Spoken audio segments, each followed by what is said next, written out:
Welcome to the Deep Dive. We're here to take apart complex topics and hand you the really key bits of knowledge. Today, we're jumping into purpose and paradox.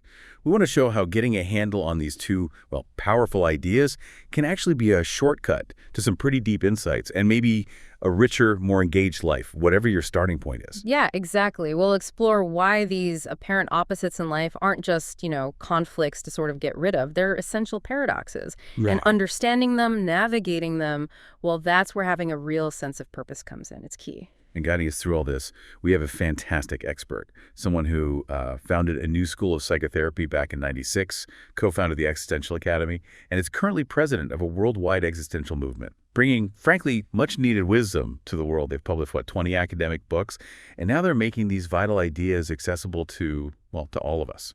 So let's unpack this. Okay, first things first. When we talk about purpose and paradox from this existential viewpoint, what does that actually mean for someone just living their life? Yeah, right. Think of purpose as like your internal compass. It's that resolve, that determination behind why you do things, why you create things. It helps you hold all the contradictions, the oppositions life throws your way. Okay. And paradox. Well, a paradox is one of those ideas that seems absurd on the surface, right? Contradictory. Right. But when you dig a little deeper, it turns out to be really well-founded. It holds tremendous power. It's not just a word trick. It points to something true. That really does grab you because we bump into these kinds of contradictions all the time, don't we? Can you give us some examples, like everyday paradoxes we might recognize? Oh, absolutely. And this isn't some new idea, Philosophers have been grappling with this stuff for millennia. You see it in classic logical things like this statement is false, or Zeno's paradoxes, Achilles and the tortoises, which make you question motion, continuity, but it's also right there in common sayings like youth is wasted on the young, or less is more. One I find comes up a lot with clients is freedom cannot be obtained without discipline or responsibility. That's a big one. And then there's the ancient wisdom, the only constant is change. Or that Socratic idea, the more you know you don't know. These aren't just clever phrases, you see. They reveal something really fundamental about how life actually works. Okay, so these aren't just brain teasers. They're pointing to something deeper about being human. How does this focus on paradox then connect specifically to existential therapy? What's the unique angle there? Well, paradox is really at the heart of it because existential therapy explores our fundamental ways of being in the world. It goes back to thinkers like Socrates. It's fundamentally about improving your understanding of life, of existence itself. And for a therapist, it means this really deep engagement with what it means to be human. Honestly, after every session, I feel like my brain's been renewed somehow. My vision gets updated because when you really engage with someone else's problems, their struggles, it shines a light back on your own life. New understanding comes in. That sounds like a very active, almost alive way of engaging with difficulties rather than just analyzing them. So how does existential therapy actually approach someone who's struggling? We approach those challenges in a way that's creative, definitely active, engaged, and also deeply reflective. It's always a search for new meaning, maybe a renewed purpose, for truth, and importantly, for the courage to live authentically. And this happens in dialogue. Exactly, within a constructive dialogue. And a key part is moving beyond blaming others, blaming yourself, blaming the world, and certainly getting out from under the weight of shame.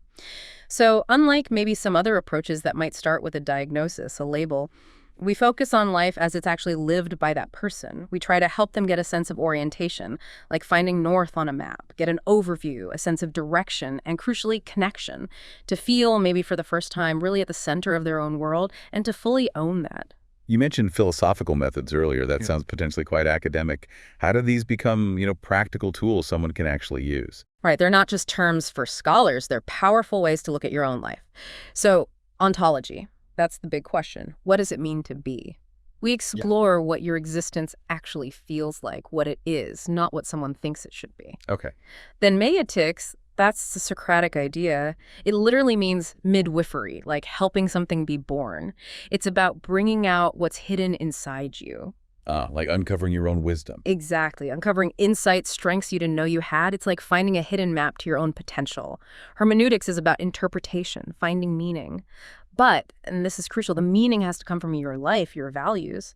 That makes it feel alive, relevant, not just some abstract theory. Makes sense. And heuristics, that's basically learning to consult yourself, to check back with your own direct experience and trust that actually you have what you need inside you to figure out who you are and where you want to go. That sounds incredibly empowering, tapping into that inner knowing. And you also mentioned dialectics. How does that fit into making sense of life's messiness? Dialectics is all about holding opposites, but not in a way that you just split the difference and find some bland middle ground, no. It's about holding them in a paradoxical way to actually broaden your whole perspective. It's not thinking, is it this or that? It's realizing, okay, I know there's this, and I also know there's that. The goal is to consciously make space for both, even if they seem contradictory. Can you give an example? Sure, like working with couples. The aim isn't for one person to win an argument, or for both to just keep compromising until they resent each other. It's for each person to make room for their own feelings, their perspective, and for their partner's feelings and perspective. You actually become richer, more whole, by holding both realities, rather than fighting over which one is right. That both-hand thinking instead of either, that feels really significant. And you've actually developed systems to help people apply this, right? To map out these complexities. Yes, there's what we call the four worlds system and also the dialectic of time. The four worlds system isn't totally original to me. It's a way of categorizing existence that aligns with many frameworks, but it's incredibly useful. Think of it as 4 dimensions of experience: the physical world, life, death, health, illness, our bodies, the environment. Okay. The social world, relationships, love, hate, belonging, isolation, culture. The personal world, that's your inner world. Strength, weakness, identity, confusion, sense of self. And the spiritual world, or Überwelt. This is about your values, your search for truth, meaning, purpose. Doesn't have to be religious. It could be science, art, ethics. And each of these has paradoxes baked in. Absolutely riddled with them. So if you feel stuck asking which world is the struggle mainly happening in, physical, social, personal, spiritual, can immediately help focus your energy. It's a diagnostic tool, really. Then we layer on time. In a book I co-wrote, we picture it like a figure 8, constantly looping. You're here in the present, but your mind constantly darts back immediate past, distant past, learning from memories. Yeah. And at the same time, it projects forward immediate future, distant future, imagining possibilities where you're headed. The present moment is that intense intersection point. Yeah. And it's full of tensions, pulls, paradoxes. Okay, so given this complex map, these worlds, this looping time, all these paradoxes, why is having a purpose that why so incredibly vital? Well, it goes back to Nietzsche, who Viktor Frankl made famous. He who has a why to live for can bear almost anyhow. Real. Purpose is what helps you make sense of the friction, the difficulties, the dilemmas. It gives you direction. Think about riding a bicycle. You need that forward momentum, right? A destination, even a vague one. Yeah, otherwise you wobble and fall. Exactly. If you get too anxious, look down too much, or don't know where you're going, you lose balance. Purpose is that forward momentum. Life's also a bit like collecting puzzle pieces. Every experience, especially when something goes wrong and you figure out a way through it, clink, another piece falls into place. That's how meaning gets built. Meaning is about the connections, the patterns you start to recognize and make your own. So the more pieces you connect. The richer the picture becomes. The more you collect, the more you feel that sense of, okay, I can handle this, that sense of mastery, the bigger and more resilient your life becomes. It really sounds like our brains are actually designed for exactly this kind of meaning-making process. They absolutely are. Think about it. 85 billion neurons. Constantly firing, wiring together, making connections. That is collecting puzzle pieces, making meaning. We even know we can grow new neurogenesis, even for simple things like remembering where you parked the car. But then, just as we're busy wiring everything up, making sense of it all, crises hit, often out of the blue. And in those moments, it feels like everything is threatened. Life can suddenly seem utterly meaningless because all those connections, that whole picture you've built, it feels like it's just gone, shattered. And this is where it gets really powerful because you've talked about this intellectually, but you've navigated moments like that yourself. Could you share how these ideas played out for you personally during a really profound crisis? Yes, I can. When I was 17, I tried to end my life twice within about 10 days. And when my father found out, instead of reacting with, she's mentally ill, he did something quite brilliant. He told the head of my school, my daughter is a philosopher, and she's come to the conclusion that this is a shit world, and she doesn't want to live in it. Wow. Yeah. That's certainly not the typical response. Yeah. What an incredible and insightful way to frame it. How did that conversation even begin to change things? It was everything. The head teacher invited me in for a talk. And for about 2 hours, I just poured it all out. All my despair about the world. Vietnam was raging then, and my deep personal conviction that I was just too weak, too sensitive for it all. And what did he say? His response was just amazing wisdom. He didn't pathologize me. He told me I was a poet and I needed to get my poems published. He said I wrote songs and I should sing them. He acknowledged my political feelings and said I could actually help change the atmosphere in the school. He gave me avenues, you know. So he essentially reframed your despair as potential. How did that conversation, that different kind of diagnosis, actually set you on a path? Well, I did it. I did all those things he suggested. I got poetry published. I sang my songs at school assemblies. I spoke out about things. And through doing that, I found my voice. I found a purpose, however small it seemed then. I found confidence. I started to see that what I thought was weakness, my sensitivity, was actually maybe thoughtfulness, a different kind of strength. And this slightly grandiose, maybe, but helpful idea started to form. Maybe the world actually needs people like me. And that thought, that purpose, it helped me carry on through all the difficulties, the ridicule sometimes. I learned what I'd later call existential courage. I figured, look, I tried to end my life twice. What else is there really to be frightened of? And that's powerful. And Simone de Beauvoir's words resonated. You can't lead a proper life in a society which isn't proper. So many people feel something's deeply wrong, but they turn the blame inwards. But I realized my difficulties could actually be my guide. Facing death head-on forced me to truly grapple with living. It became this paradox. Was I brave enough to die? Okay. But was I also brave enough to live? Brave enough to say no to the parts of society that felt wrong, but also brave enough to say yes and try in my own way to make it more like the world I needed it to be, even just starting at 17. So embracing that contradiction. Yes. Embracing that paradox forced me to stretch, you know, to learn from failures, to let loss and disappointment push my roots deeper into life. It stopped being just about me and started being about engaging with life itself, warts and all. And that profound personal transformation, that discovery, clearly fueled this incredible career you've had, starting way back in psychiatric hospitals in 1973. Yes, it's been, 52 years now, full-time in psychotherapeutic work. When I came to the UK in '77, I fell in with people like R.D. Laing, the existential psychiatrists. I lived and worked in a therapeutic community for a while, actually walking in the patient's shoes day in, day out. It was incredibly tough.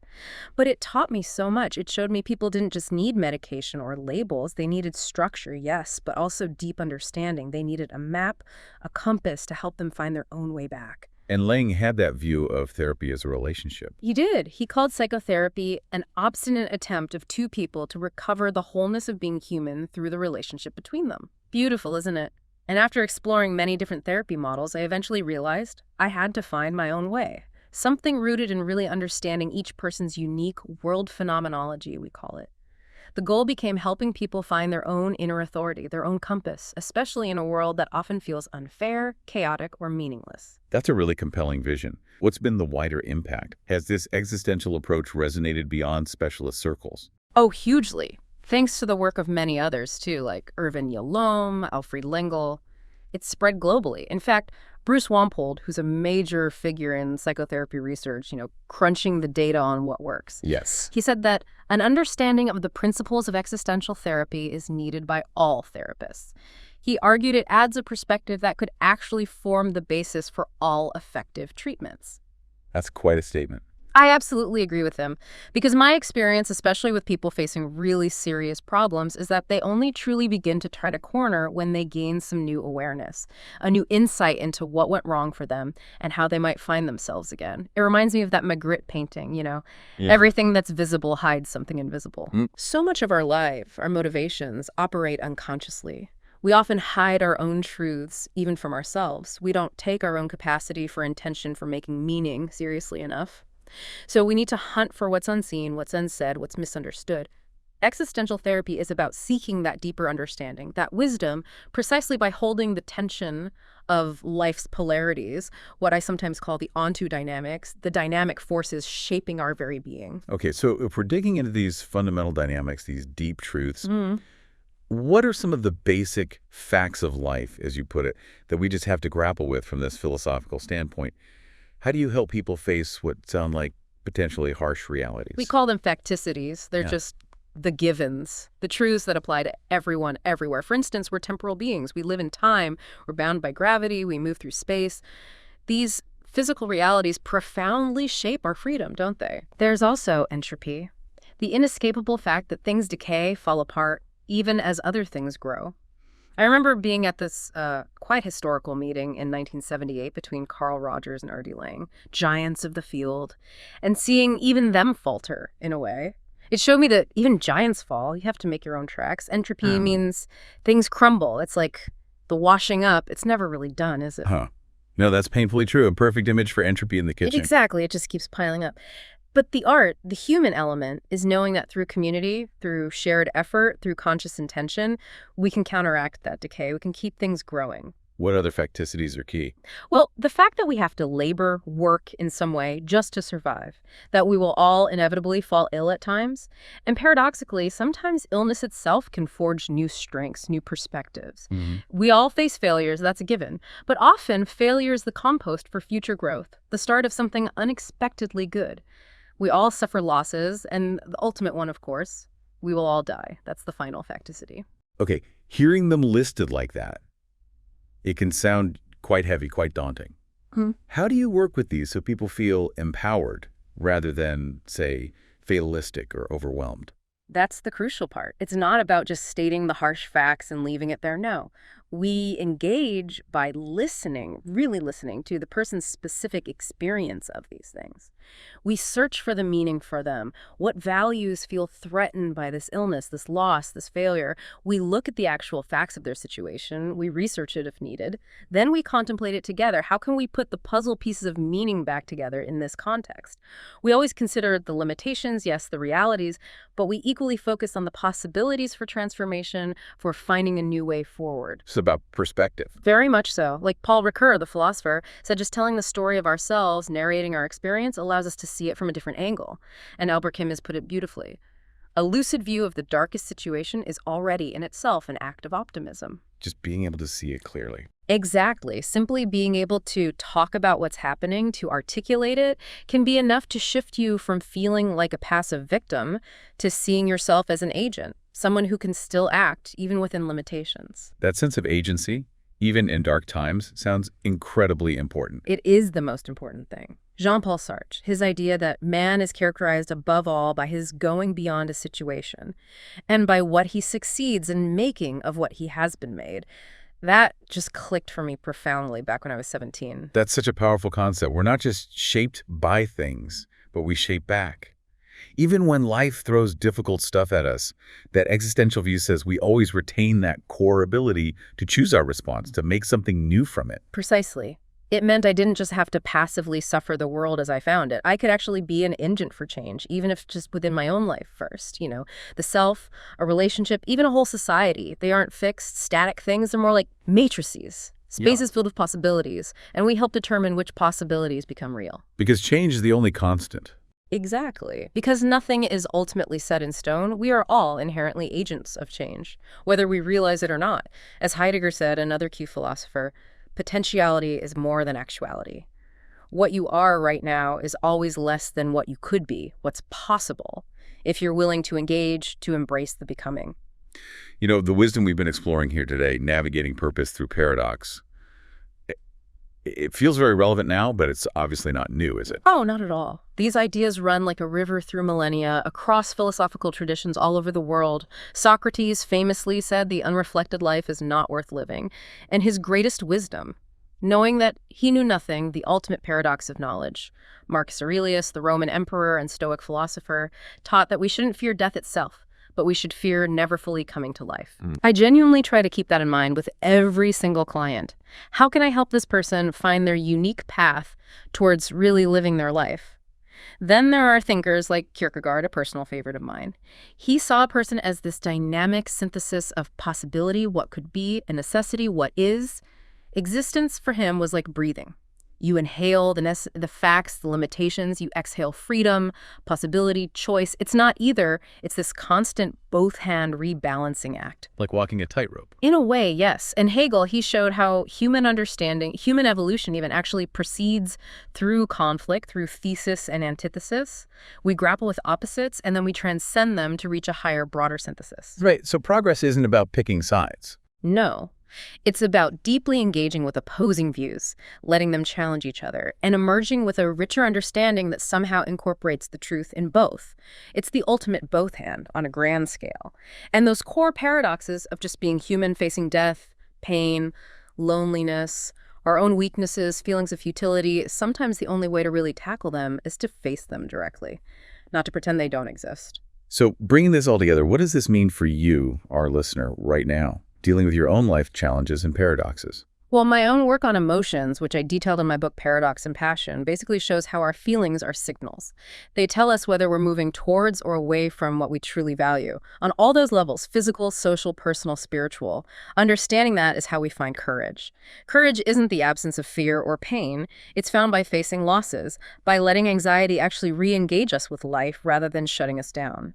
It brings to mind Albert Camus again. In the midst of winter, he wrote, I found there was within me an invincible summer. That's beautiful. It means the seed for the next state, for warmth, for growth, is always there, even in the depths of difficulty. Life is cyclical. Trusting that, uniting with that rhythm, brings incredible strength. Maybe I can finish with a quote from James Baldwin. He said, "The longer I live, the more deeply I learn that love, whether we call it friendship or family or romance or psychotherapy, is the work of mirroring and magnifying each other's light." That's a wonderful place to pause. So here's a thought, perhaps, for you to take away from our deep dives today. In many ways, we are all in the business of creating clearing spaces where people, including ourselves, can see the light again when it feels lost. And often, that clarity comes precisely from seeing the opposites, understanding how they dance together, and getting that slightly wider, maybe bird's eye view of your own existence. So maybe embrace the paradox, look for your purpose within it. And remember, you always possess this incredible inherent capacity for profound change.